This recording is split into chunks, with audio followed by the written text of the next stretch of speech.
Differentiation for class 12 exercise 3a 482 log cot inverse x x এর সাপেক্ষে অন্তরকলজ করতে হবে। তো দেখো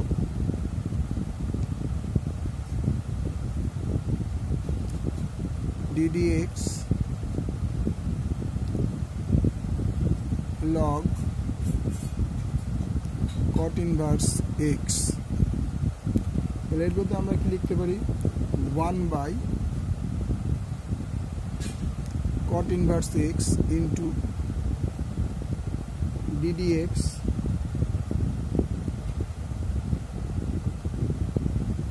cot inverse x আমরা জানি 1 by cot inverse x means tan inverse x R cot inverse x এর आंसर হচ্ছে 1 by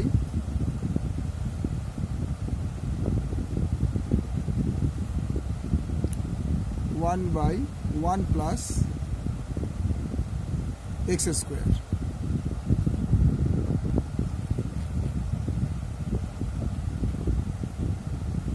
minus 1 by x square will equal to tan inverse x minus 1 by 1 plus x square এটা আমরা x এর সাপেক্ষে অন্তরকলজ করলাম। ভালো লাগলে লাইক করবে, শেয়ার করবে, সাবস্ক্রাইব অবশ্যই করবে। কোনো কমেন্টস করা থাকলে কমেন্টস করবে, যদি তোমাদের কোনো ডিস্টার্ব হয় বলতে পারো আমাকে যে এটা হলে ভালো।